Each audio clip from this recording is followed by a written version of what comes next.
Hello, it's Matthew here from the Nations of Sanity project. I'm just sitting down to have another conversation with Robbie Miles from the Live and Let Live movement. This is part two of our conversation. We had a conversation last week where, basically, we still had more to say, and there was a little bit more meat left on the bone. So we're continuing the conversation now. Just before I introduce Robbie, just for anyone who's listening, I represent a project called the Nations of Sanity, which is based on the assertion the assertion that crime and law can and should be defined by the concept of individual self-ownership and established as the terms of a peace agreement.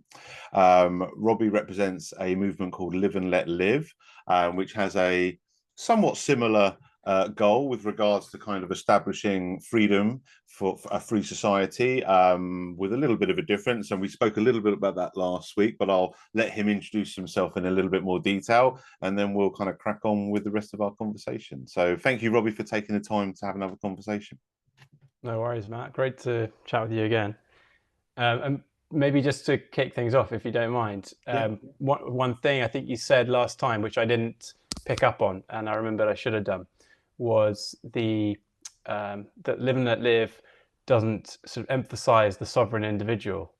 And actually, I think it's one area where actually, like most of Nations of Sanity, we do have really good overlap and alignment because the legal principle very much implies we don't the legal principle doesn't really sort of mention the self sovereignty specifically, but it really is implied in it because that's why that's why we can't aggress against each other. Is that self ownership is at the very heart of what we also believe. So I think what you're doing is really awesome, and I hope we can support each other in basically aiming for the same thing. I think we very slightly disagree on some of the implementation, and that's pretty much it.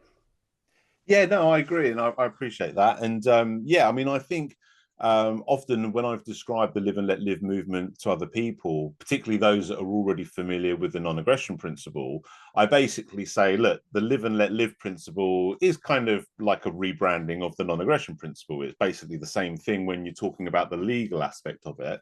And if I'm representing correctly, and obviously correct me if I'm wrong, but I would say the sort of the additional difference between Live and Let Live and Nations of Sanity or other kind of straight non-aggression principle advocates is that the Live and Let Live does also want to go a bit beyond simply the legal principle and also wants to promote a kind of positive way of treating each other that's beyond just what we're legally required, to do, which isn't. I mean, that's one element that's not in conflict with the Nations of Sanity. It's just not something that the Nations of Sanity bothers with. The Nations of Sanity just focuses on the non-aggression principle, what you have the right to do, and then says nothing at all about what you do with your freedom, really, just kind of defines it for you, much like the Live and Let Live does through the legal principle. But what the Live and Let Live does on top of that, which I also appreciate, and this is something that I think is one of the reasons why I think Nations of Sanity and Live and Let Live can synergize quite well, is because although there's this common ground of what we're both offering, there's also this difference. So rather than it just being, two versions of the same thing, Live and Let Live is obviously offering something additional to that with regards to saying, well, let's go above and beyond the legal principle and let's actually treat people in a kind of spirit that builds on that foundation. So you've got the foundation of your legal rights, and then you've got the spirit of wanting to live and let live and wanting to have respect for people's way of life. And that, I think, then leads the way to kind of the sort of, it's kind of like, for me, what the Nations of Sanity represents and what the Live and Let Live movement represent on that kind of legal basis when we're kind of defining rights and freedom is really the kind of find out the foundation, like, what's defining a free society. But then upon that foundation, you can build all manner of things, some good, some not so good, and I think the Live and Let Live is putting a little bit more work into trying to put a positive spin on what we're building on top of that foundation. Whereas I would say the Nations of Sanity is purely focused on the foundation, but neither approach is better than the other. I just think that I mean, I think there's value in both, because I think it's good to also talk about what we're doing with our freedom, you know what I mean? Because there's plenty of good and bad things you can do with that. But I also think that having a movement that does just focus on what that freedom really means and really getting that right is also important as well. So I think, I think both have their kind of merits. There are a few issues, like you say, where we kind of disagree. Most of that's to do with implementation, and perhaps as I think, and this will probably get to where we kind of left off in our last conversation, sort of perhaps a lot of the nuanced areas, the kind of those like how we deal with the grey areas, I think was a big thing that came up last time, and I think that attached to a lot of issues like age of consent, and I think abortion. I think we were speaking about towards the kind of end of things. So, so before we crack on with that, would you say that's a kind of fair description of our respective movements and where they kind of differ? Yeah, 100%. So one of the main benefits of talking about the moral principle on top of just the legal principle that you're focused on is to actually provide clarity of what the legal principle is and what it isn't. Because in defining morality as something that is aspirational but not prescriptive and not mandatory, it kind of shows that none of us can force our morality on anyone else. It's only ever going to be aspirational. And the danger with even mentioning aspirational values is you start to sound like you're preaching, because whilst you and I can definitely preach that people shouldn't steal, rape, murder from each other, we don't mind if you think we're arrogant for holding that belief. We would probably be a bit more sensitive if I start to say, oh, Matt, the way that you're morally living your life is not up to my standards. You'd probably be a little bit like, well, back off with those kind of opinions. The other thing is that I actually think we'll achieve global freedom, maybe within our lifetimes, because it's not that hard, and it's not that unlikely given the trajectory. I mean, for thousands of years ago, we had embedded slavery in pretty much all the ancient cultures for thousands of years, and then feudalism, where the workers didn't really have any rights, but they could at least keep at least some of their income, i.e. they weren't full slaves anymore. That period wasn't very long. And then the kind of wage labor that led to capitalism, that's been really quick to now the workers being the owners. If you work for Google, you also own Google because you own the stock and for the employee stock options. So that trajectory has just been incredibly quick, from complete slavery to very much more reduced slavery. So actually, I think achieving global freedom is kind of likely. Achieving global peace, that could take a really long time, and it doesn't feel to me like it's something we're ever actually it's not like an absolute end point, because we can always refine it. We can always kind of sharpen that tool to be more peaceful, more generous minded, more trusting. I think well after being a completely free society, that's going to be humanity's project.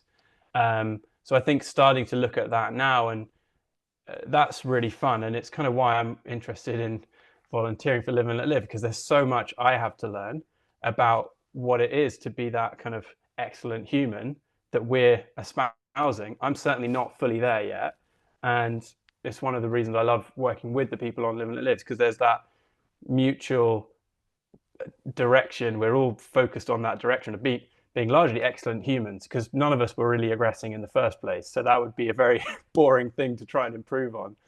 But otherwise, I think you framed it very well. Yeah. Yeah, I mean, I agree as well about. Your optimism is refreshing, because a lot of us doing this are kind of doing it in a kind of, oh, we know we're not going to win, but we're kind of fighting for it because it's the good side rather than the winning side, and that's what we're choosing, kind of thing. But a lot of us do it with a bit of a cynical undertone of almost, I wouldn't say hopelessness, but I mean, sometimes there is a bit of that seeps in. I certainly feel that myself sometimes, when I just feel like, oh, people aren't getting it. But then again, I think there's, and perhaps that comes down to mindset a little bit. I think, you can look at the world and you can see reasons to be hopeful.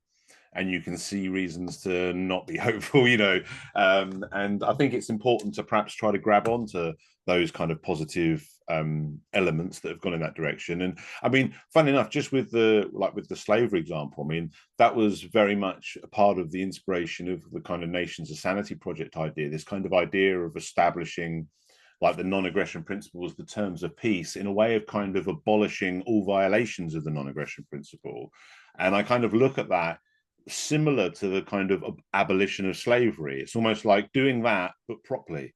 Because like we've done it with slavery, but it was too much of a narrow thing. It's like, well, we just need to abolish slavery. And it's like, okay, well, we could have stepped out of that and said, well, why do we need to abolish slavery? Is it because everyone owns themselves rightfully and no one has right over anyone else? And if that's so, then it's not just slavery we need to abolish. We need to abolish taxation. We need to abolish anything that has the same trappings as slavery with regards to infringing on people's rights over their own self. And if we're going to do it, we need to do it through a peace agreement, because, and I think I mentioned this in our previous conversation, the one thing about this principle, whether we call it the non-aggression principle or whether we call it the live and let live legal principle, the fact that we're basically saying, look, this is based on the concept that you have right over yourself and I have right over myself, and that's how we define where our rights kind of begin and end, and that's how we define our freedom. And when we do that, if we do that, like as you say, because there was a time when slavery was just accepted, it was just the norm. And although there were plenty of people opposing it, just like there's people today that are opposing these other non-aggression principle violations, that's not the societal norm. That's not what's kind of recognized through the establishments in a formal way. And a lot of people make the point, like you made the point that, a lot of us aren't aggressing against each other anyway. We all kind of live that non-aggression principle violation. Most decent people do, unless you're an outright criminal. Most people do that. But where the disconnect seems to be is in how our institutions run, how our society runs, how, like we accept that stealing's wrong, but we also accept the government can tax us, which is fundamentally no different from stealing in all the ways that make stealing, like the threat of force, the fact that you don't have a choice, the fact that it's something that was otherwise rightfully yours, and all these things. So I think there's reasons to be hopeful. I mean, I think it's always about balance. I think you don't want to get too down on things and be blind to the reasons for hope, because then you miss paths and opportunities to move forward and progress. I think it's also, you want to be aware of some of the issues as well, because obviously if you ignore all the problems, then they kind of mount up around you. So I do think there's a balance to be struck. But one of the things I really liked about the Live and Let Live project, and I mentioned this to Mark Victor when I spoke to him about it, was, apart from the fact that it was singing a very similar song to the Nations of Sanity with that kind of fundamental idea of freedom and individual rights, but also the fact that it was putting that additional kind of virtue on top of it and saying, well, let's do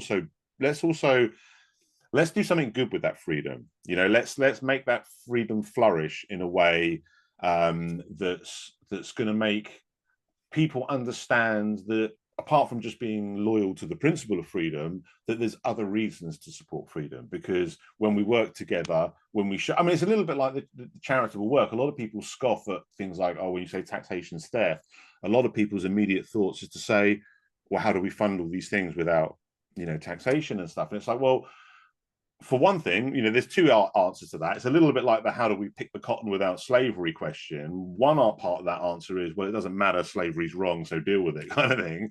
But also, it doesn't hurt to say, well, you could pay people voluntarily to do it and give them a fair wage for a fair day's work. And, you could do it yourself, you're lazy, and all that. It's like there's answers that we can be given. And when it comes to things like, well, how do we pay for these things without taxation? Apart from the obvious answer, like with the slavery thing as well, taxation's theft, so deal with it. Even if I didn't have the second part of that answer, there's your answer, in itself.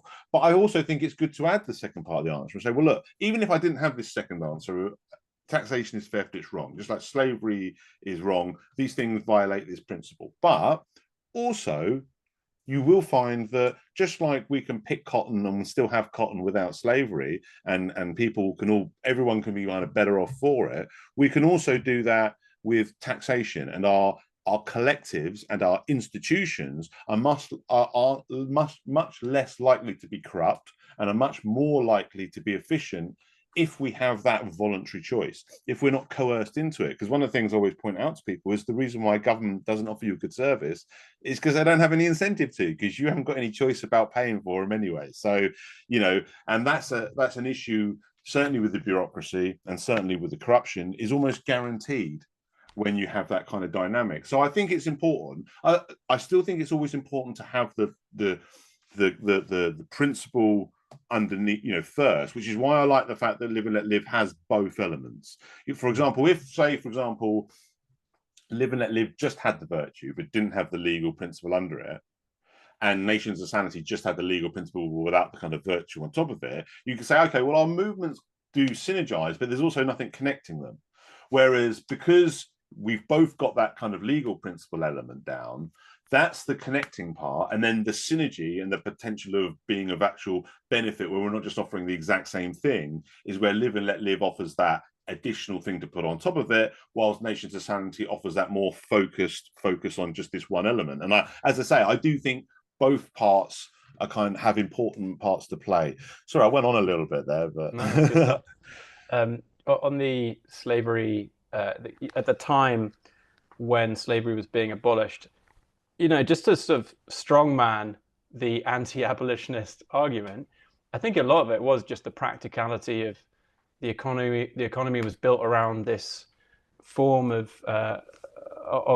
working that was clearly not perfect in its justice, but how could you move away from that in a fair way, where in a world where slavery is legal and I'm spending legally acquired money on a slave, and then suddenly slavery is banished, what do we do about the person who's just spent that money? So I do think there are difficult questions, and I think there are really difficult questions today in this kind of partial slavery where we're all kind of partial slaves. How do we fund the healthcare systems? How do we pay all the pensioners who've worked hard for their national insurance contribution that they didn't get when they were 20, and now they're entitled to it now they're 60, 65. So I think probably increasingly, once we've laid the foundation of what are our principles, for you the non-aggression principle, for us the legal principle, same meaning, then we probably need to offer some kind of vision of how do we pay these slave owners? how do we pay all the people that are owed something from the state that is going to be really essential for them, because maybe they've been living as a taker from the state for many generations. They just don't know anything else. So literally they're going to be starving without it. I think having something there is going to be our next big job. And I think that's where actually the potential for you and me and for everyone else who agrees on the principles, we may fall out. And I think we really need to try not to, because we know we're going to somehow disagree on exactly what that pathway looks like. We've already found one of those things in terms of like the local communities deciding, and you're looking for more of a kind of an absolute approach. I think we're going to have to learn how to reconcile our differences in peace, and for both to coexist somehow, and for us to remember that at the very beginning of our relationship, we connected over basically the desire to live and let live, or to not aggress against each other, and that should keep us united. Do you see what I mean? Do you also feel like there's a kind of risk of fragmentation if we disagree too much on the implementation? Definitely. But I also feel, and again, this is where the balance is important. I do feel that there's also a risk in the other direction of, because like often, and this has often been said to me, in fact, I remember me and Mark had, because obviously we've discussed and debated the issues where, where we disagree, which is primarily the kind of grey area in the whole community authority thing, which we mentioned before. But we at one point we were doing it through a kind of group email where other people were included, and lots of people like Walter Block and Stefan Kinsella and lots of very respected voices were adding their kind of bits into it, and it was great. It was, and this is where I feel like debate can be actually very productive, because when it's done with good faith, when it's done with egos put aside and a genuine kind of desire, I don't know about you, but I want people to challenge me. I want people to disagree with me, because people are saying, oh yeah, that's a great idea. It's like, well, I already think that. My own brain's telling me that. So you're not giving me anything new, as much as it's great to have support and all the rest of it. But when someone's saying, well, actually, I think you're wrong about that, and here's why, here's my thought that you obviously either haven't considered or haven't considered in this way, or maybe have considered, but need someone to kind of put it to you so you can even, like, because it doesn't mean that every disagreement with you is right, but it might be. So you at least want to open up to it so that you can improve your own understanding. If you're right, or if you still think you're right, after you've properly considered their disagreement and all the arguments and counter arguments and all the rest of it, if you still feel like you're right, you're going to be kind of more solid in that, because you'll have a better understanding of why you think you're right, because you've had to face the challenges to your assertions. So I do think it's a bit of a kind of a double. One of the things that I really I would appeal to you, I would appeal to Mark, I appeal to the Live and Let Live project as a general thing, is I don't want to be because sorry, one of the things I was going to say, I went off a tangent there, but one of the things that was said to us when we had this kind of email thing, well, I can't remember who said it, but one of the people said, sort of in Mark's side of, in sort of defending Mark's side of this, was saying, don't let perfection be the enemy of progress. And I've had that said to me a few times, which gives me a good understanding of where I am in the kind of divide over how we approach it. And I think a lot of people think I'm too puritanical, too kind of like letting perfection get in the way of progress. Like, we can make progress here, but you're saying that it's not perfect enough. And I do understand that sentiment, and I don't want to let perfection be the enemy of progress, but I also don't want to let that sentiment corrupt our progress so that it's no longer progress. Do you know what I mean? Like, so when I kind of quibble over things like the community issue, and just to kind of recap our kind of disagreement on that, it's about how we deal. Me, Mark, and I think yourself as well, all kind of agree that we kind of need this kind of sort of low resolution universal standard of freedom and self-ownership.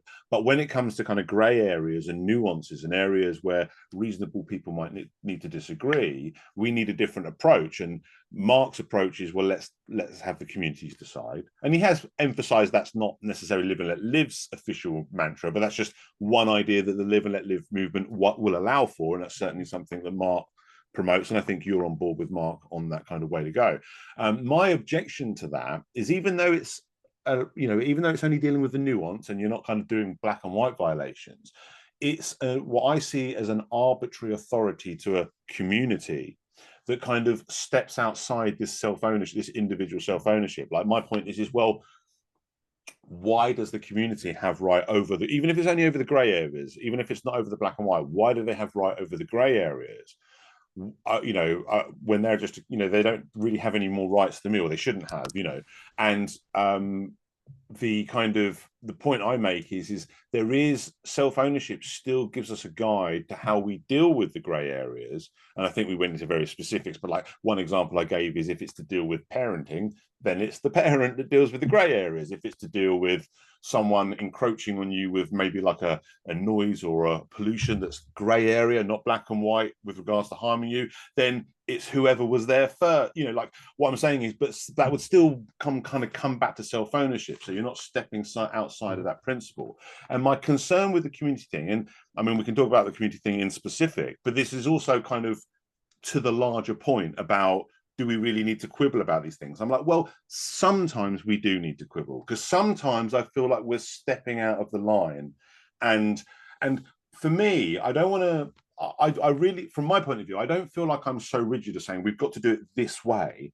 But what I am saying is we've got to, there's lots of ways we can do it, but it's got to be within these limits.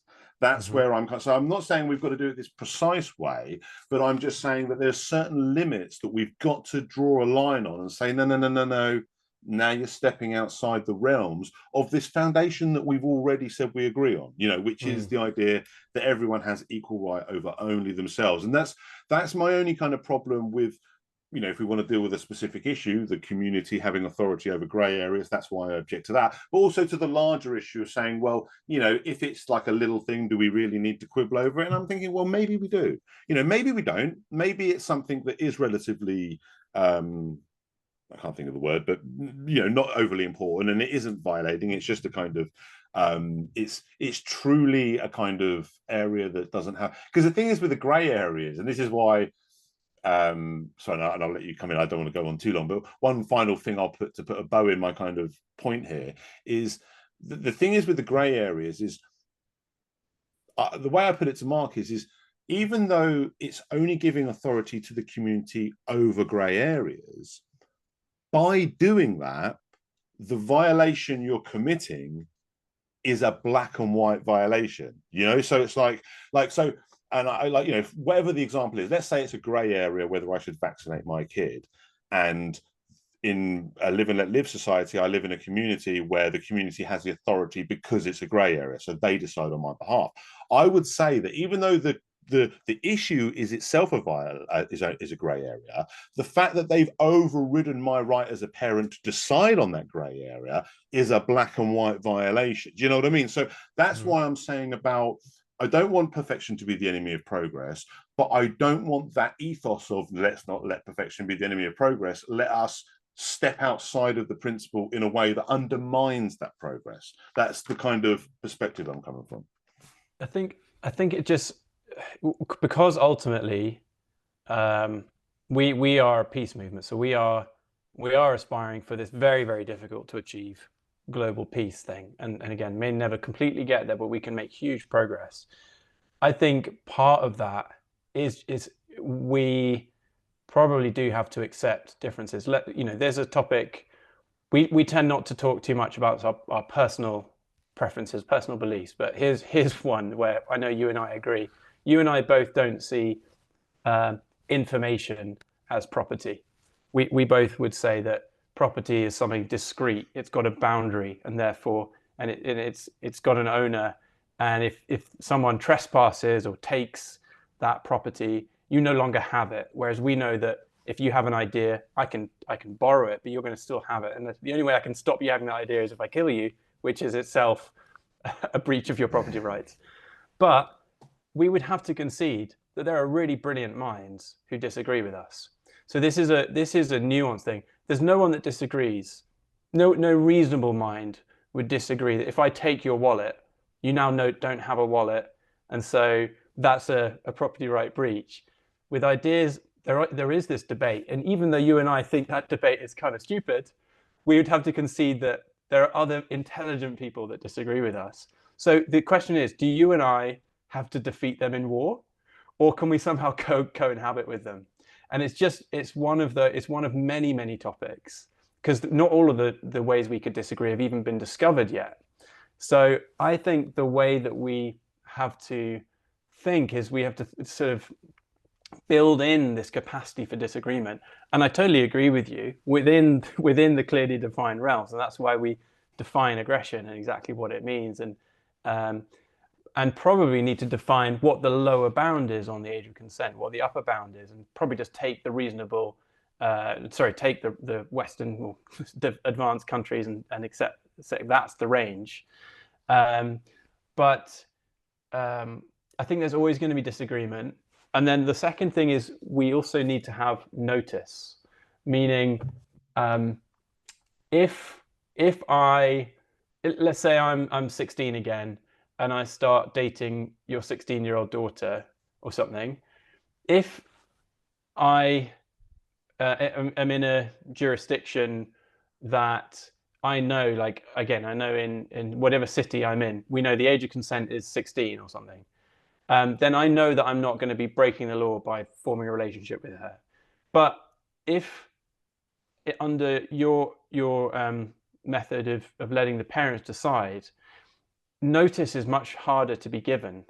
You know, if I'm in a nightclub, there may be like 30, 50 different mini sort of jurisdictions in there, and unless everyone goes around with like a kind of pamphlet being like, here are the local laws about like my body or whatever, it's just going to cause so much opportunity for people to be breaking laws, and it's going to cause a lot of difficulty with that notice. So I think the notice thing is probably a really important point for us to address if we were to kind of go with your approach. Yeah, no, they're both excellent points. The first one is the kind of, but I would sort of respond is kind of ideas versus people, because there's a difference between someone who's a very clever person, very intelligent person, we're not casting aspersions on them in any way, that's wrong, unquestionably wrong. Like, let's put it this way, like, imagine there was a really complicated maths thing that's not easy to work out. It's not 2 + 2 = 4. It's something, 775 divided by 462. I have no idea what that is. I don't even remember what numbers I said. You know what I mean? It's like, but let's imagine some guy, he's one of the top maths people in the world, and he gives you the answer. But then we work out, other people come out, they get their calculators out, we check his work, and he made a mistake. He's a human being. He made a mistake. He's objectively wrong. And we're not going to pretend that it's a gray area, because, I mean, the good thing about maths is it's nice and objective, but that's the point. We're not going to say, well, just because he's a genius, we've got to accept that this is now disputable what the answer is. I'm saying, no, there's an objective truth there. And I think a lot of the things that people will give examples of where, yeah, there are brilliant libertarians who think intellectual property is valid, they're wrong. And we can assert they're wrong if we do the work, like if we get our calculators out, if we get our moral calculators out, our little, because the thing is about the beauty of the non-aggression principle, the beauty of the live and let live principle, whatever you want to call it, the fact that it's based on the concept of individual self-ownership, the fact that we have that as our presupposition, as our axiom, if you like, is the same as having 2 + 2 = 4 for maths. It gives us our answers going forward. Now, we might have to think a little bit more about, look, we might have to do the calculation, and like intellectual property is not so like straight away everyone just understands, but if they all think about it and run through the logic, it does become undeniable that intellectual property is not something that can be validly enforced. Because, I mean, if anything, it's actually one of the things that's often revealed when people talk about it as intellectual property. I'm saying, well, there's a real kind of one of the things that I think makes people kind of go down the wrong path on this is just the linguistics of it. It's just because we're calling it property, so they all of a sudden think of it like their physical property. But what they don't like, and you made the point perfectly well, and this is probably a good argument to kind of lay to people with the IP thing, is to say, well, look, if I take your car, you don't have your car anymore. If I take your idea, you still have your idea. But the underlying truth that's implicit in that statement is you're not really taking their idea, you're copying it. And that's the point. If I copied your car, I haven't taken it. And if I copy your idea, I haven't really taken it. So it's really just a kind of linguistic trap that people fall into. And many brilliant people fall into that trap, but it is a trap, and it is objectively, undeniably, we can prove it as a matter of objective fact, at least based on this principle, and I think I mentioned this before, morality itself may be subjective as to whether or not we have rights. You can say, well, that's completely subjective. No one has, you can reject rights altogether. But once you accept rights based on individual self-ownership, then everything else, like rape, theft, murder, and slavery all being wrong and a violation of that right, is objectively identifiable.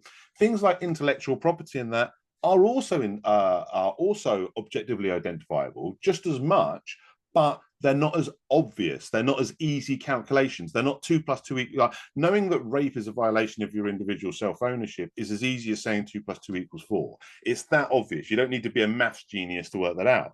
Just like you don't need to be a philosophical genius to work out that it's wrong, according to these principles, that rape's wrong according to principles.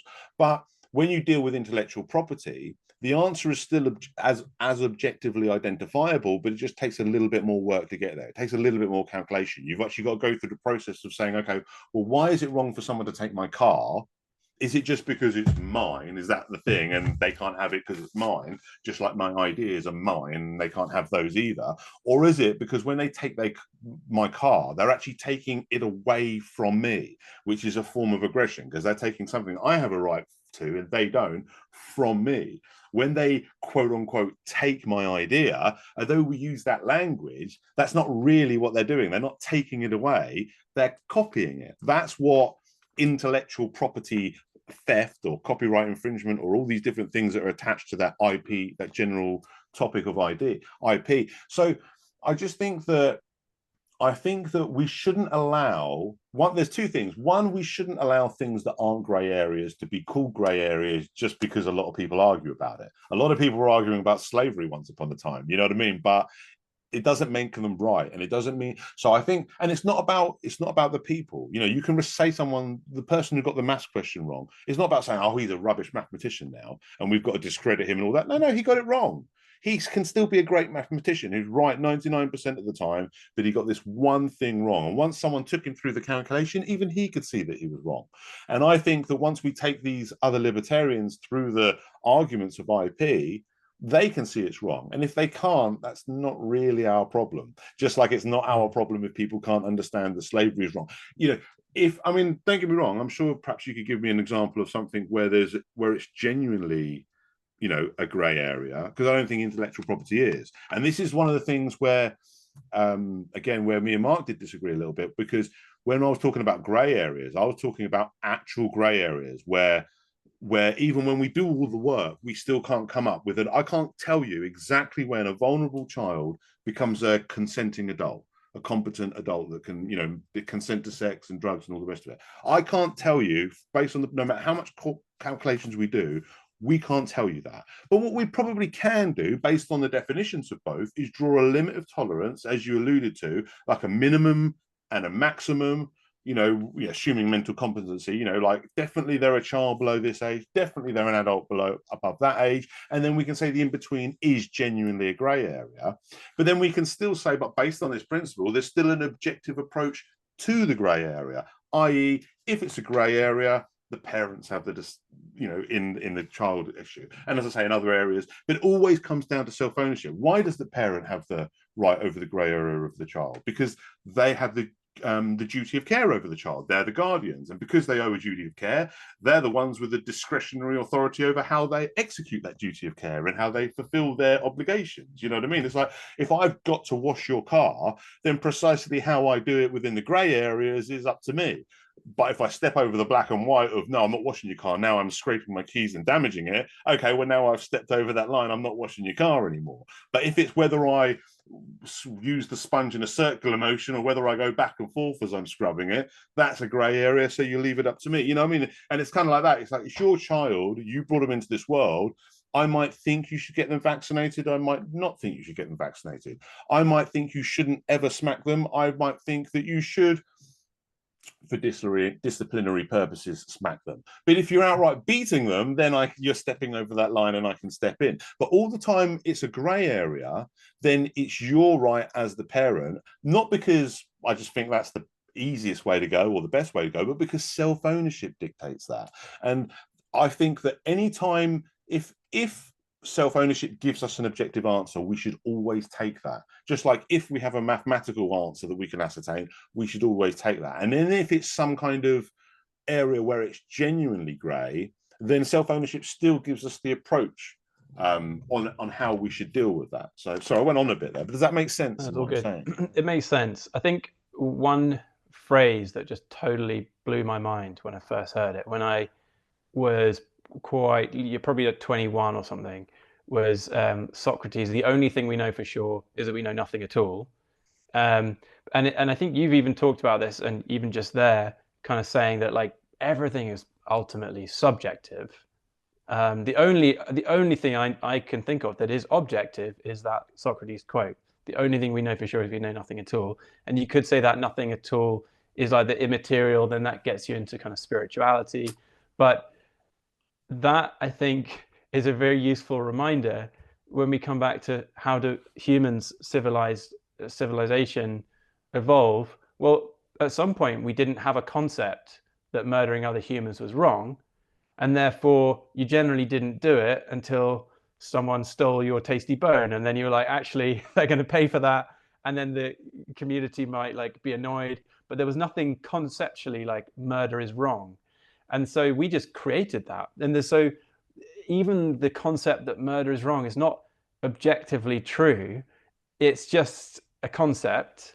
And I think that's probably something we could apply. And I could not agree with you. If there was one topic I'm most passionate about, it's IP. But I think it's still a good example. I think it is just not a concept yet that people have fully understood. And therefore, all of these questions are all about, to your point on the is the child competent, or do I have to step in? Or like, if is smacking okay, or can I step in? All of these questions come back to, am I justified in invading this local community that is doing something that I disapprove of? And if if they are adhering to intellectual property laws, I would say no, that's probably not a big enough thing for us. So for Live and Let Live, that doesn't justify invasion. That's kind of all we're saying. And we're saying we're very clear on the things that do justify invasion. And therefore, the nice thing about this solution, Matt, is for you and I, we can live in one of the hundreds of communities in the Live and Let Live communities that would tolerate copying of ideas. And ultimately, our community is going to be so much better. We're going to be enriched by that copying, that people are going to flock to our communities. And the stupid IP communities are just not going to compete as well. Neither can invade the other because of their differences. So we're all living in peace. And our ideas are naturally winning because they're better. And I think that's probably where Nations of Sanity can really contribute so much to the world, is you would be representing a local community in that way. And you've thought so deeply about how optimally to apply the self-ownership concept that your Nations of Sanity approach may well be adopted as the best blueprint available for all the other local communities. But if there's something that you guys disagree with, and slightly like what we would say is a gray area, can you invade them? We would say, no, you can't. As long as they're not breaking the Live and Let Live legal principle. Well, the thing is I'm saying that I can, and I'm saying that I can because they are violating the Live and Let Live legal principle. Because the thing is that I would echo your exact point about, well, what gives us the right to invade the community because they're not doing it how we choose? It's like, yeah, but what gives the community the right to invade an individual that lives within the geographical region that they are arbitrarily calling their community? You know, because I mean, and just to clarify for both of us and also for anyone listening, I'm not talking about some voluntary community that I voluntarily chose to be part of. I'm talking because the fear is not everybody has the means to move around willy-nilly and change locations and stuff like that. And my point is like, say I live somewhere and I'm living my life a certain way. My worry is if enough people get around me and call themselves a community, they now have some kind of authority over me. Now, even if it's only over the grey areas, that authority that they're claiming is a black and white violation of the principle. So my point is any community, I mean, and Mark, I mean, I have gone through this with Mark as well. And the thing is I mean, Mark makes a very good point, which makes my project sound bad in a way, but I'm kind of steadfast on it, is because he says, well, look, he says, Live and Let Live project, the Live and Let Live movement would, if Live and Let Live won the day, they had their global revolution, and it was as the Live and Let Live movement. He said communities that live the Nations of Sanity way could exist in our Live and Let Live movement. Where he says the other way around isn't true. Like if you had your Nations of Sanity project, you wouldn't let any of these Live and Let Live communities enforce IP. You prevent them. And I'm like, yeah, I would. But I'm kind of, even though it sounds like I'm being rigid and like you're including me, but I'm not including you kind of thing. But it's like, yeah, but the problem is the reason why is because I feel like they are violating that principle. And I know you're saying they're not because it's a grey area, but I'm saying that even though it is a grey area, what they're dictating, the fact that they're claiming the authority to dictate it is itself a black and white violation.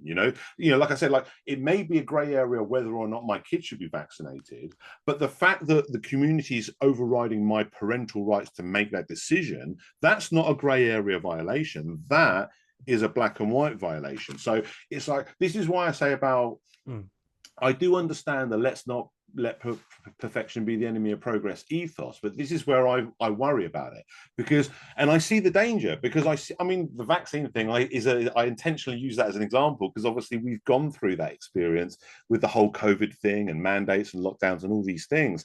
And it's like, well, okay.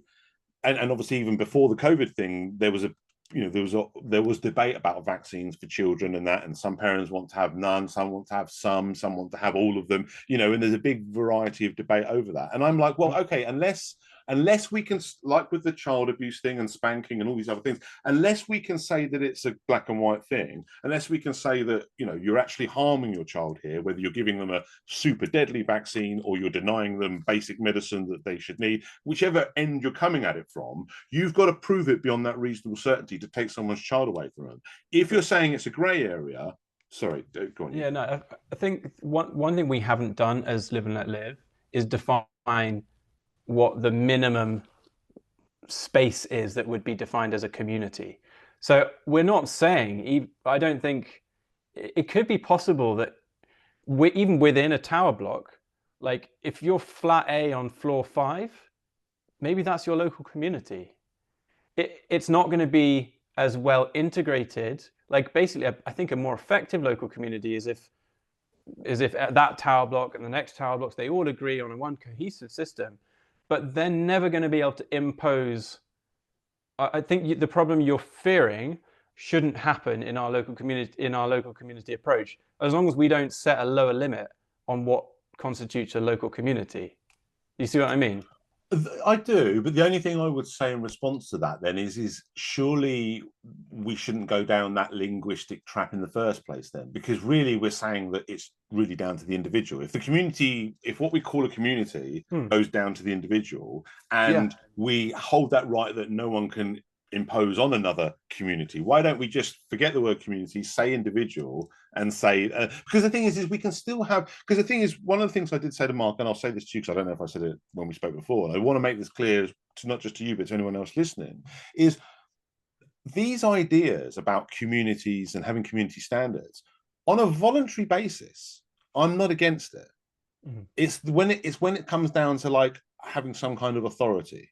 So it's like, you know, like when Mark says, oh, well, maybe some communities want to have, like, for example, maybe what if, so, you know, what if a bunch of people want to live in a community where they all have the same age of consent law, so they don't have to check with their parents of everyone they meet, you know, and all the rest of it. I mean, anything I will say in response to that is, let's say that kind of universal standard, for argument's sake, was 14 to 21. You only know that if they're in that age range, you might need to check with their parents. It's not like you've got to check with the parents of every single adult. If you know they're an adult, you know, according to a universal standard. So it's not that much different from checking what state you're in. Okay, is this person legal here? A great time to call up their dad.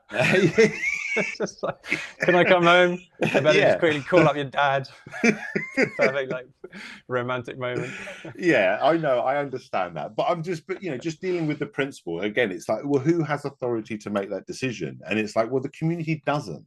The parent does. And even though that might create an awkward social situation of you meet someone who's 17 or 18 or something, and you're not sure because their parent might have basically declared them an adult at 16 and you're good to go, but their parent might be holding on to that, and you don't know without kind of checking.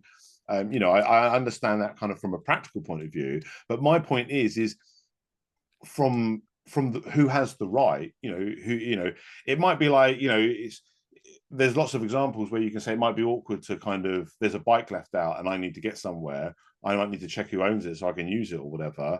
Okay, well, that's what you got to do. It might be awkward. And if someone is in that gray area where they may be a vulnerable child, you know what I mean? It's like, I mean, but there's also, you did make the other point as well about notice. And there is a certain, you know, even in our current criminal standards, we have things like mens rea, where, or like trespassing, for example. You cannot be prosecuted for trespassing until you've been made aware that you're trespassing. So, like, for example, if I walk onto somebody's property and it's not clearly defined, let's say they have like a garden without a fence, and it's right by a forest or whatever. If they come out and tell me, oh, you're on my property, please leave, and you refuse, then you're trespassing. But prior to that, you weren't, because you didn't know you were trespassing. So you can't be kind of done with that. So there is a certain degree of, you know, I think, you know, things like, you know, what's currently called statutory rape, but, you know, issues like that, there is a certain degree of kind of, you know, if someone met somebody who, you know, looked 30 or something, but it turned out they had a genetic condition and they were only 12, we wouldn't prosecute them for rape. You know what I mean? It just, even in today's society, we wouldn't do that. We would just say that they were duped. You know, they were much as a victim as, you know, as the supposed victim or whatever. So so I do think that, you know, there's obviously a point to be made on that. But just going back to the kind of the issue of like, okay, well, if because if what you're saying is true about if my fears, because that's where my fear is. It's like, okay, well, I worry about giving an inch, they take a mile with regards to once we let some step out of the non-aggression, once we step out, you know, outside of this realm of what we have a right to do as self-owning individuals, then, you know, we kind of almost give up the game. So that's what I'm kind of worried about. And if the kind of answer to that from Live and Let Live is to say, well, look, community isn't defined, it can go down to the individual. It's like, okay, well, then community is kind of a useless word then. Let's just talk about individuals, because we can still have communities, but the only authority they have is from the individuals, and the only authority they have is over the individuals that are voluntarily. Let me just jump in on that one, because I think so. The benefit of defining it as a community, and I think you're correct in how you're understanding it, but it's that for a lot of people, their moral preferences are so deeply ingrained. The fear of not having them in the law is so terrifying. Like there's going to be people out there. If you were to say, like, you know, we were going to be legalizing heroin or something, they'd just be that's such an unimaginably terrible world to live in, that I would want to be so clear that that's not going to be forced upon me. You see what I mean? Because in some ways we are sort of advocating our world on them. There's both are fighting for their optimal view of how the world should be. So we need to get these people comfortable that no, you can live in a community, you can decide that your community, and you can advocate for the communities local to you, that you all come together and you say, no one's taking heroin in this patch of land. No one is. And it is the voluntary agreement you've come across, but it's kind of a way of framing and selling to the 99.99% of people who are not even understanding what a libertarian is. And then I think it's like I think it's the Tao Te Ching or something, yield and overcome.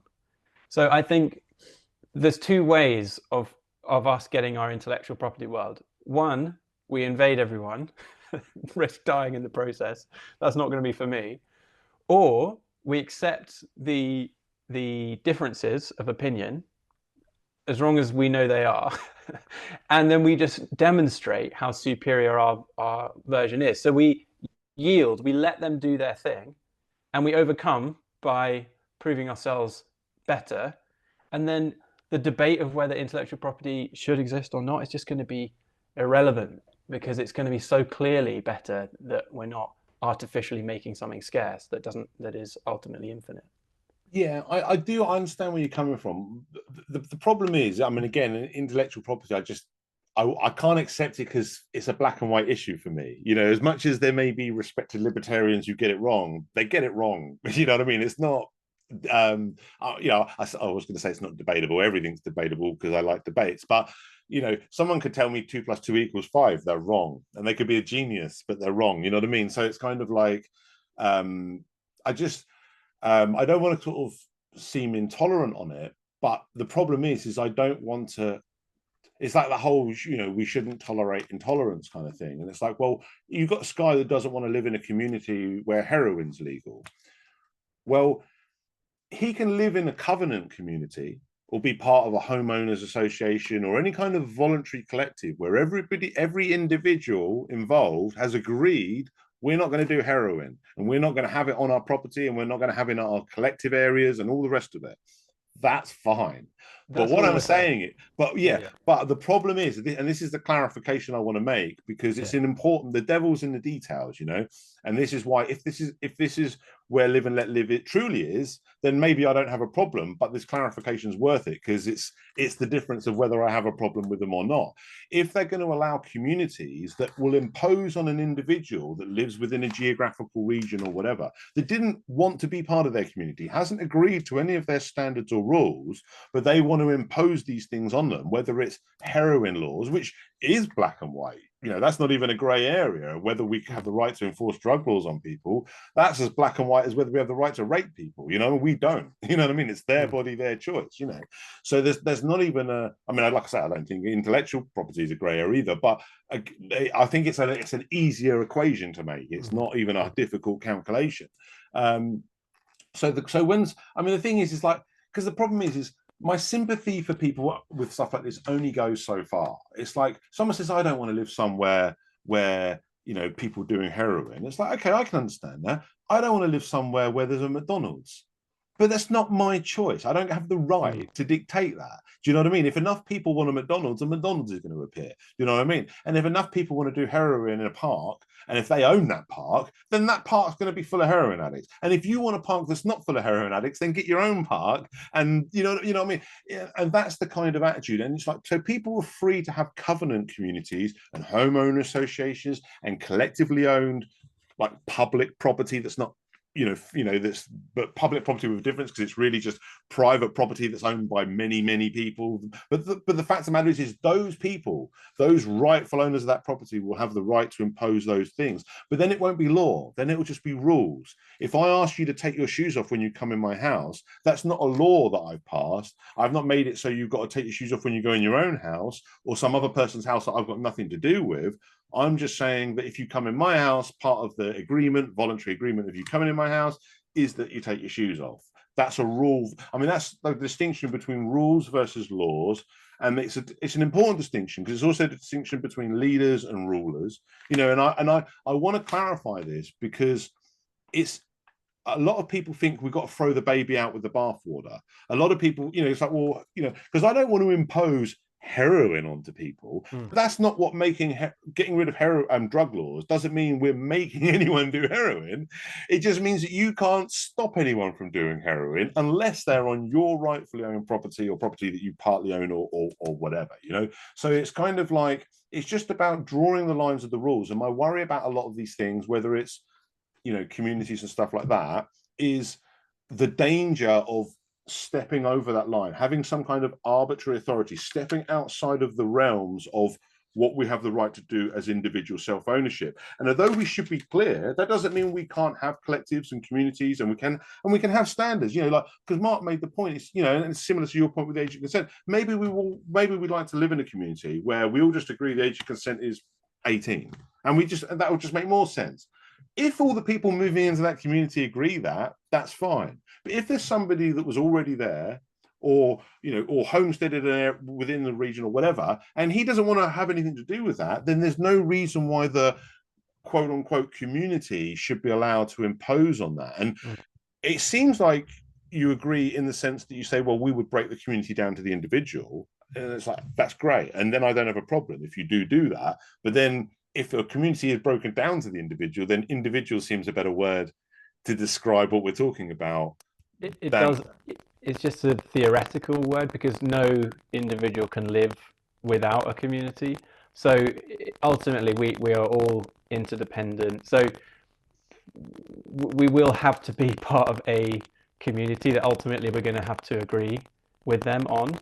And so it may be like, there's like a massive motorway project designed in China, and there's just one old guy who lives in the motorway route, and he doesn't want to leave his home. So the motorway ends up being these like hundreds of kilometers of straight line with one wiggle in it, with this little house that's like in the middle of the motorway forevermore. And that kind of we can be stubborn, and we can say, look, this community of one is going to live like this, but ultimately that guy probably would have a better life just letting them win and moving somewhere else. And so we're not forcing anyone to do that, but naturally over time, it would be more of a community thing. So therefore, when we're describing it, it's a little bit more useful to use that term. But I think this is such a crucial point, Matt, and I'm really grateful for you for raising it, because I do actually think there's no difference, actually, because we are basically talking about how housing association agreement exists. But that's why I wanted to make that clarification, because like in the example of the guy, I want to protect his right to stay. Right. Doesn't mean it's a good idea, but the thing is if he has that right and no one can infringe on that right, then their persuasion will have to be offering loads of money for his house, Yeah. or some other kind of incentive. And that's when we get into what we're obviously promoting, which is like the free market principles of a free society, where we're operating as self-owning individuals. So that's, and I did, like I say, and that's the clarification I want to make, is like, I don't, and I even said this to Mark when he was sort of saying this, I'm not, a lot of these communities that you're proposing, they're good ideas that people could voluntarily take on. I just don't want them to be imposed. I just don't want any authority to be granted to them. You know what I mean? And it's like, if I join a club, then you could say that and there's rules. Like, say I join a club and it's like there's some rules that on Sundays we'll have to wear red shoes or whatever. It's like, okay, well then I've joined that club, and you can say there's an authority, but it's not a real authority because it's only because I agreed to it. The real authority is always with me, and that's kind of my concern with the community thing. And I'm glad we put that clarification on that, because that's important. And this is why these things are important, because whether it's debating an issue or whether it's just getting clarity over where we really stand and actually recognizing that we're actually not that far apart after all, that's important. But this is why I say the devil's in the detail. And it does go to my larger point that even if we agree on the community's issue, it's only after me saying, oh no, you can't go past this line, and then you saying, oh, actually we're not going past that line, and clarifying actually we just want to stand here, that's still on the right side of the line. It's only by doing that we make sure that our progress truly is progress. So though I do accept that let's not let perfection be the enemy of progress, but let's also not let that sentiment pervert our progress in a way that it's no longer progress. So that's the kind of I don't want to make one step forward, two steps back kind of thing. It's like, yeah, it's like a little bit like when people say about, look, okay, you're not going to legalize all drugs, but let's just legalize cannabis. That's a step in the right direction.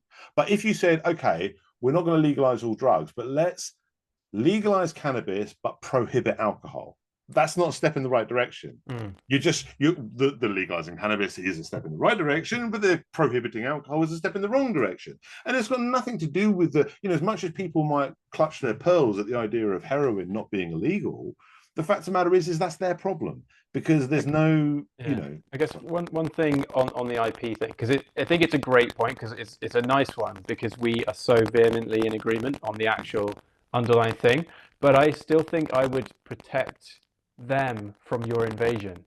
So ultimately, as you say, local communities is originally an individual.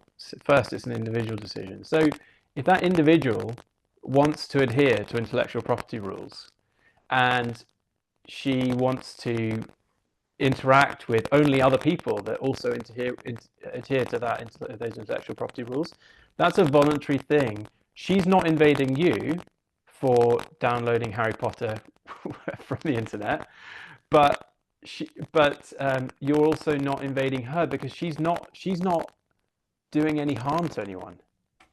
She's just volunteering. It's like, I don't want to go into a boxing match. It just seems like a stupid decision for me. But I'm not going to invade someone for doing it. It's just like she'd just be opting into a suboptimal system. Good for her. Let's try it out. Let's see which system's better. Do you see what I mean? I don't know if you can hear it. You got a little bit of distortion on your voice has come back in, so that did distract me a little bit. Sorry, I don't know if it might. I don't know if it's coming out on the recording or whether it's just I'm hearing it. Speak again. How about that? Is that any better? It's still happening. I don't know why. It just happened the last couple of minutes. It's not too. I'll ignore it, and it might not come out. I can still hear you. Okay, it's just all of a sudden it came in and it wasn't there before. But so sorry. Go do the. No, that's worse actually. Let's try that one. Yeah, I don't know what the issue is, but that's all. I mean, I can hear you. We'll go on with it. So sorry. So with this example, sorry, can you? I was kind of listening, but that was distracting me a little bit. So sorry, can you go through the example again? So sure. So we've the Live and Let Live party has been elected into power. You can now choose to adhere to intellectual property or not, and those that choose to can't invade those that don't choose to. Okay. You see, So they're not harming anyone. They're just making their lives more difficult voluntarily. And they're only choosing to do business with other people that also volunteer to make their lives more difficult. And just like a boxing match volunteers to make your life more difficult for 30 minutes, I don't have a problem with it. I just say, like, look, if you want to get punched in the face, that's up to you. It's not a decision I'm going to make. But I see IP as exactly the same way. So I couldn't go and invade the boxers for making bad decisions because they're not coercing anyone. So the key is that they don't invade you. That's the thing that I'd be worried about. But I definitely don't think you could invade them. Yeah, but the only thing with that is then it's not IP law. Do you know what I mean? Like, you know, if I agree to some kind of buyer's agreement or however it is that I'm agreeing to, you know, to IP, if you like. I mean, because the thing is, I mean, I've made this point myself, so maybe we're saying the same thing. This might be another example of getting clarification through this scrutiny. But I've even made this point myself. Is like I talk about how in a free society, like people say about, well, in a free society, what about like the regulated market? And I was like, well, you can still have a regulated market, but you can also not. You can choose whether you're a buyer or a seller. You could choose to operate within the regulated market. You could be a regulated business that operates within a regulated market, and you've got to obey whatever rules that regulated market, you know, lays down because you've agreed to be part of that regulated market. So, Sorry, go on. so I think that's so. How's the audio? Is it okay? Yeah, it's gone better Good now. enough. Whatever you've done, Okay. fixed it. Yeah. I think like live and let live, all of this stuff, it's all just about framing. And I think this yield and overcome thing is really, really key. If we come in all guns blazing and be like, we need to abolish IP law, then it creates and it invites a contrary force. Whereas if we say, look, you guys like IP, we love that for you, good for you. It's like I'm not a Zoroastrian. It's like, but you are, so that's great. Um, you do you, and you have your IP law. The only thing we're asking is that you don't invade anyone else in following your particular worldview. That's all we're asking for. So do you see it's a slightly more gentle thing where it's Then less is it threatening. really law though? Then I mean, that's what I'm saying. It's like because this is why I talk about the difference between rules and laws. You know what I mean? If like if it's how I think I'm understanding it, where they can have IP within their own little regulated system, but they're only applying it within other, you know, consenting people and all the rest of it. Well, then that's not IP law. That's just a rule within a regulated market or a rule within a club or a rule within a thingy. That's all fine. I mean, that's already implicit in the freedom that we have as individuals. My point is like when we talk about abolishing drug laws, we're not saying you've got to let people smoke heroin in your house. You can have whatever rules you want in your house. We're saying you can't stop people, you can't make it illegal for people to smoke heroin in their own house or in some area that's not anyone's rightfully owned property, in the woods or wherever they want to go. You know what I mean? So, and that's the thing with the that's why I say about the IP law. You can't. I'm happy to say we're abolishing IP law. I'm also happy to say, look, you can still have IP as a rule in some kind of regulated system or club or whatever you want. If you want copyright and IP, you can have it, but not as a law that you're imposing on other people. And that's why I say about, I mean, like I say, it may be a linguistic difference, but that's why I say it's worth checking because the devil is in the details on these things. Is it just a linguistic difference here, or is IP going to be something that you're actually going to impose, as I would call it, as an actual law, rather than a rule that someone is agreeing to, you know, as part of some club or whatever it is they want to be part of, you know? Yeah, I think it's probably a linguistic thing, and I personally wouldn't have any problem with people adhering to IP law as long as they're not imposing it on everyone else. And I understand your definition of law, but you have like laws of gravity, loads of different laws. I don't really care whether they want to call it a rule or a law, as long as they're being peaceful. I think so. That's kind of with live and let live. It's all about framing for peace, and it's like the way we frame it is designed to make it as appealing to as many people as possible for as peaceful a world as possible. And that's why I'm so excited about it, because it's a much softer way of getting to the same. It's a much lower energy way of getting to the same end Can conclusion. I Therefore, just add? Can I faster. just add? Yeah, Sorry, can I just add one? Because I've had the thought and I want to lose it. yeah, The one fear I have, and I do understand it because it is a softer approach, and you might cast a wider net. But my only worry is that once we can't, if we cast a too wide a net where we allow these kind of vaguities to go unclarified, my worry is that we will at some point realize that we're not on the same page over very important issues. And the reason why I mean, like I say, I don't care what they call it, but if it's enforced as what I would call a law in regards to being imposed on people, because that's what we mean when we say law, that's normally what we mean. When we talk about drug laws being wrong, we're not saying it's wrong to have a rule against drugs in your house, in your business, in your club, in your regulated market, even. We're saying it's wrong to impose, and that's why drug law is wrong. That's why a rape law is right, because we have the right to impose that.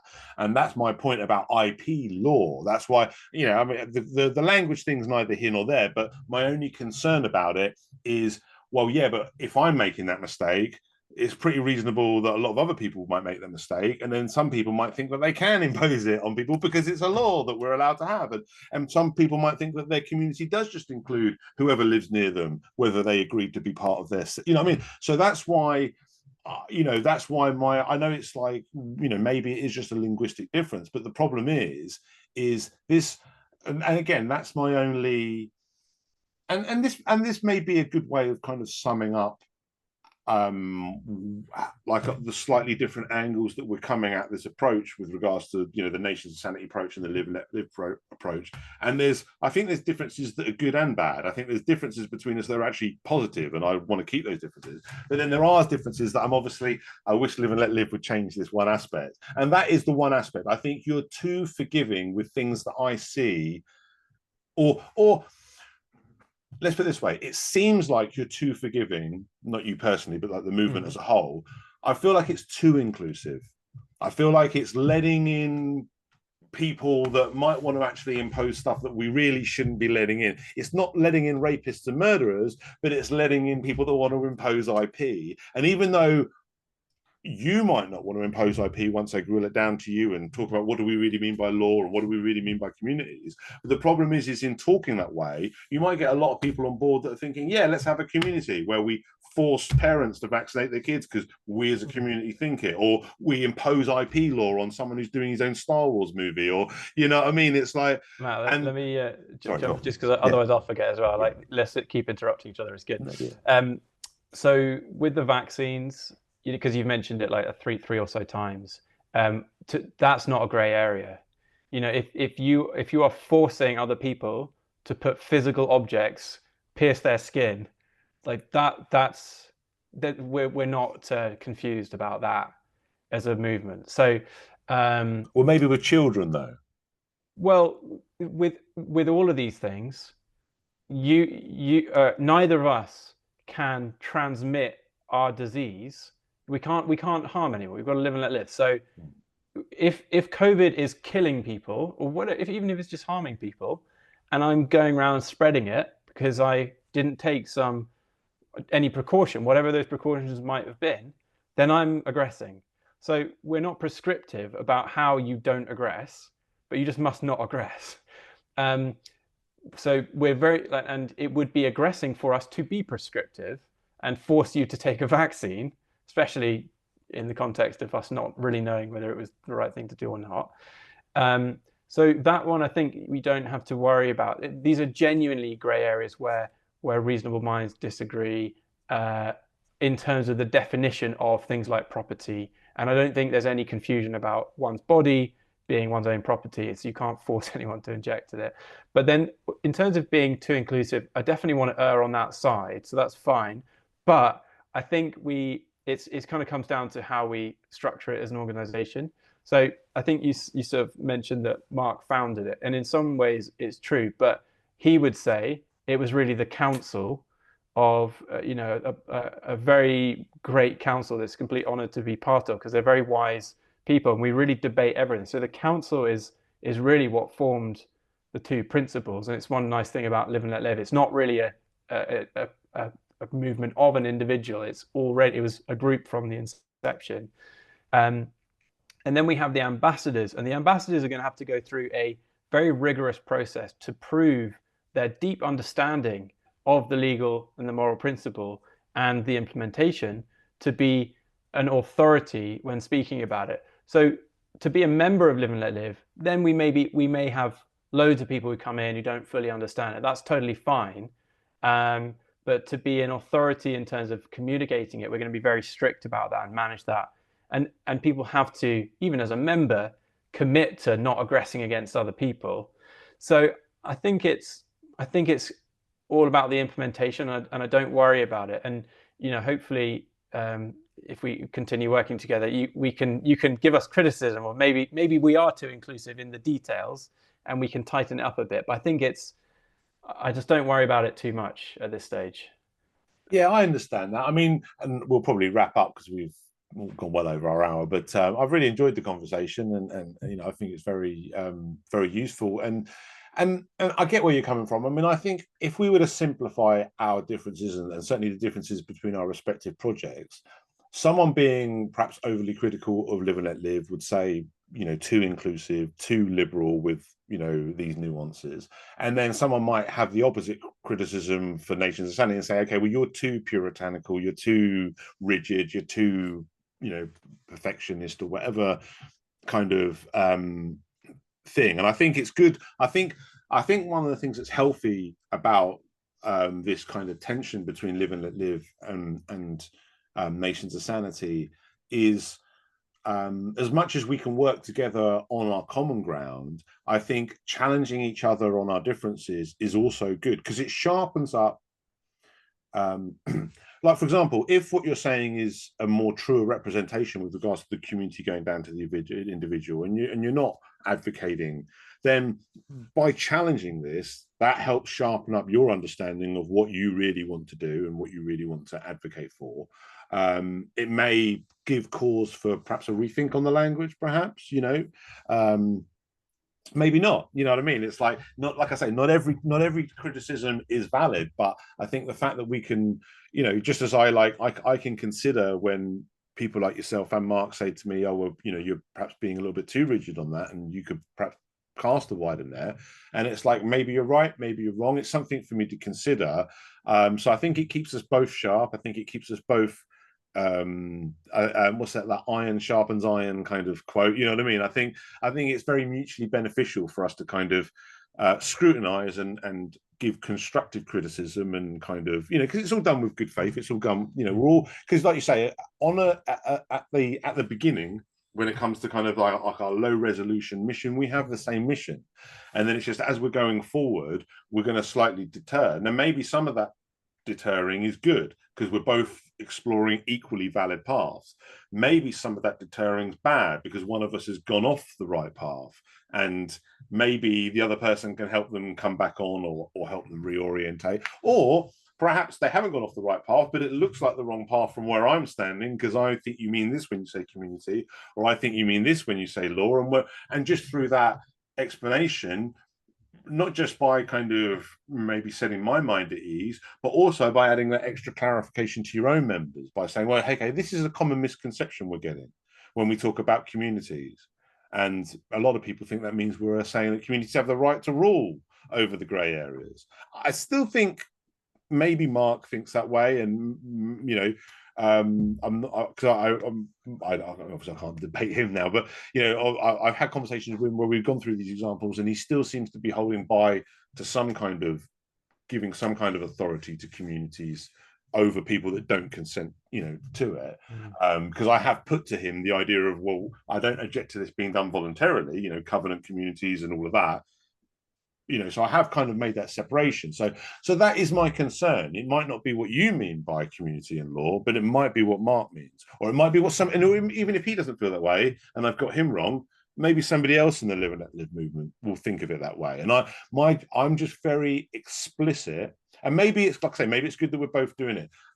Live and Let Live cast a wider net, and they can perhaps sort out the people that shouldn't be there afterwards. Maybe Nations of Sanity cast a smaller net, so we know that who we're getting are on board, but we're also getting a smaller number because we're not, I mean. So there's advantages and disadvantages to both.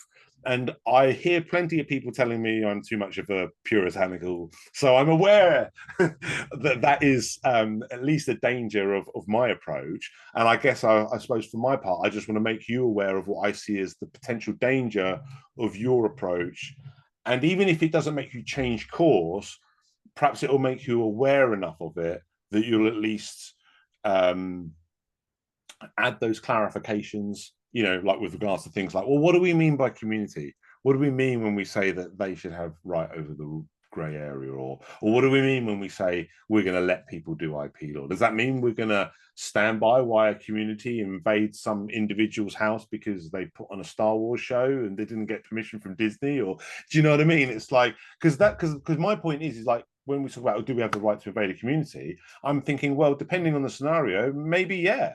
Because if a community was violating the thingy by like imprisoning someone or trying to make them pay tax or something that we see as black and white, I'd be happy to invade that community and rescue that individual from that crime. Now, ICIP is no different. If they were imposing that, I'd be like, okay, well, I can rescue that individual from that crime, because any argument the community would say was, you don't have the right to tell us what to do. It's like, well, you don't have the right to tell this individual what to do. And if we're saying that individual is just another gradient of the whole community thing, then that just reinforces that claim that the community doesn't have the right to impose on the individual, because that individual is his own community with his own standards that, and he can disregard IP law, and he can, so yeah, I mean, I'll unless if you want to just kind of, I'll let you have the last word, but we'll probably wrap it up now. But before you have your last word, I just want to say, great conversation, really interesting, lots of food for thought. I'll probably watch this over again and kind of reconsider a lot of what we've gone through, but I really appreciate it. Yeah, me too. I'll watch it again too. And I also appreciate your, like, yes, it is a rigid way of seeing it, but there's obviously value in that, because you're having integrity with your hard-earned thoughts that you've put a lot of time into. I actually happen to be quite similar. Like, there's something in me that wants that nice, clean solution too. Yeah, what else to say? Oh, I think the transition is just inherently going to involve a lot of mess. Because unlike slavery, where most people are not really involved, this is something that every single person is involved in. And so Live and Let Live, for example, is not going to advocate abolishing taxes on day one. So we are going to be stealing from people, It just no worse than what everyone has been doing. But I think my point is that though we recognize that stealing is bad and that we need to get to zero, just like a heroin addict, if you say heroin's bad, cut off the heroin, well, the heroin addict dies just right there and then, because you need to reduce the dose slowly over time. So the point of that is just to say it's going to be messy. Otherwise, we're saying millions of people have to die so that we can be right, which is not the peaceful world we're aiming for. So that's just kind of the parting thought. But I really appreciate it, Matt. I know I said I'd give you the last word, but you triggered me. Perhaps we can have a part 3 and talk about whether we can abolish taxation on day one. But I'll tell you what, we could start up another hour-long conversation on that. So perhaps we could have a part 3, perhaps sometime. I'd certainly be up for talking to you again if you're willing to. So all I would sort of say is, I do see your point, and I think there is a certain thing to be said about, I'll give you a quick example. I do want to wrap this up. I'll give you a quick example of just where I'm coming from, and then perhaps we can put a pin in this for another time.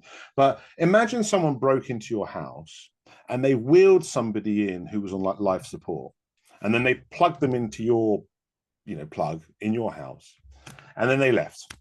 And then you came in and you were like, well, okay, this person, I don't want this person in my house. They have no right to use my electricity and the rest of it. You unplug them, they die because they're on life support. I mean, let's assume the person who brought them in had some kind of portable thing that he said we could do it without, But you basically, if you unplug them, then that's it. They're dead. Okay. You can't do that. Now, that doesn't mean that we can keep stealing from you. It just means that you've got to find a safe way of removing this completely innocent person from your house in a way that doesn't harm them. It's like if you were liberating a bunch of slaves from a slave fortress after slavery was abolished, and you were cutting them all from their chains, but say there were a group of them that were chained to a connecting rope that also had like a cage of them that were also dangling off the edge of a cliff. And if you cut those chains to free this slave, those other slaves would fall to their death, kind of thing. So I totally get the sentiment of where you're coming from. And I think that we could say in those sort of scenarios that you can't do that, that would then cause that in regards to the kind of direct cause of harm. But I would also say that that we cannot continue to commit crimes. Like I said, I don't want to start up a whole other long conversation of how we get around that problem. So I just want to leave it at saying that I do understand where you're coming from, because we can't just cut people's life support off, pull the ladder out from under people. Oh, that's another example I use to say, imagine someone stole your ladder and then you go around looking for your ladder and then you see someone standing on that ladder. You can't just pull the ladder back because it's your ladder. Even though you have a right to claim it back because it is your ladder, you got to let them come down first. You know what I mean? They might not have even been the person who stole your ladder. They might not even know it's stolen. You know what I mean? And certainly when you talk about tax and welfare, there's a lot of people who, they're not the ones robbing us, but they may be dependent on some kind of system that is paid for through taxation. So I do get where you're coming from. I think there is an alternative approach to just continuing to steal from people.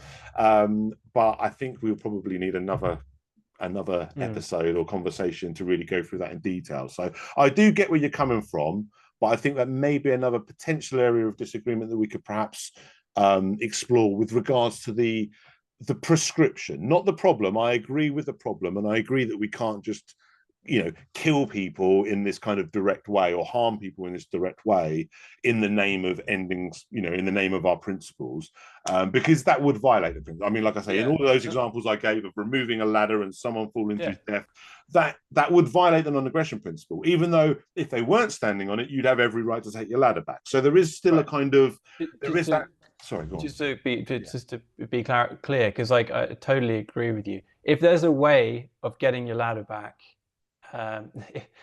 if there's a way of not stealing from people, Live and Let Live would advocate for that. It's not like we're not confused about stealing being wrong and really sort of the biggest problem. It's just again, it's not misleading people. It's being very clear about the problem. It's like, really, I think the heroin addict problem is really the clear one. It's like we are addicted to something that is not healthy for us, and getting rid of it immediately on day one would also probably be deadly. So it's just kind of meeting that where it is. And if there's let's have another chat, because I'd love to explore what those alternatives are. I just think they have to be pragmatic. I think it's like, again, my view is that climate change is real and anthropogenic. And lots of the people that I hear that don't believe in climate change, I'm like, well, it's really convenient for you to hold that opinion because it makes the rest of your worldview so much easier. Like if you care about freedom, it's really convenient not to believe in climate change.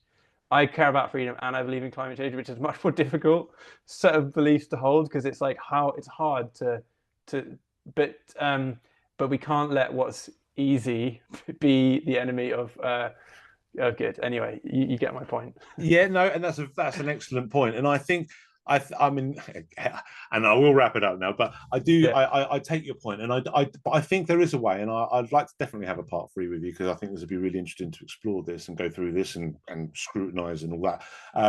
But I do think you can have your cake and eat it. I think you can believe or disbelieve and also hold the mantra of freedom, because it still comes down to that harm. And you can say, well, look, okay, if I can show that you're actually causing this harm through this action, then I can stop you. And if I can't, then I can't. So when we agree on that principle, it's a little bit like I had a debate with Walter Block for the Together Strong project on the Israel-Palestine thing. And he used a metaphor, because he was just saying Israel was justified and I was saying they're not. But he used an example. He said, well, okay, imagine someone's coming at you with a gun or a knife. They're about to kill you, and they've managed to cover themselves in innocent people. They're wearing a coat of innocent people or whatever, and there's no way you can stop them from killing you without killing them, but also harming or killing other, innocent people in the process and that. And he said, and then you'd either be justified, or you would you wouldn't be the one to blame. Like the person coming at you wearing the innocent people is the one to blame for, even though you're the one who technically killed, you know. And I said to him, yeah, I don't mind agreeing with you on that concept. I just don't agree that that fits the reality of the Israel situation. I don't think Right. that's So the disagreement on situation. the facts. Yeah. So, and it's the same with this the climate change thing. We could say we can still agree on the premise if whoever it is, whatever they're doing is causing this. If you can show that, then okay, and if you can't, then you can't. So you can have to be honest, I don't know enough about it to have a strong opinion either way. So but let's pretend that I'm a disbeliever 100%, and you're a believer 100% in climate change, right? We can both say, okay, well, we both agree on the principle. Now we just need to explore the facts. And if we were having some kind of libertarian trial, that's what it would be. It would be about exploring the facts, the evidence. Just like we agree that murder's wrong, but we need to prove whether this person committed that murder. You know what I mean? So it's like but if we're not agreed on the principle, then the facts don't matter. So the fact that we've got that foundation of the principle means that facts is all that then we need to then ascertain, because we've already got the standard. So I think that's another reason to be hopeful. I will wrap the conversation up now, and just say thank you again for having this conversation. And I will definitely, if you're up for it, arrange a part 3, because I think we could have another very interesting conversation. And as I said, I think I said this before, almost always, if someone's worth talking to, they're worth talking to more than once, because each conversation is a foundation for something else. And the more deeper we explore, the more we both benefit, and our understandings improve, and we get a little closer to truth. So iron sharpens iron. So yeah, exactly. So thank you very much. Thank you. I'll put a link for Live and Let Live down the bottom for Rob, so anyone who wants to check out the work that Robbie does. That and the link to our previous conversation as well, so people can watch this like a little series, and hopefully we'll have a part 3 coming soon. Thank you, Robbie. Thank you.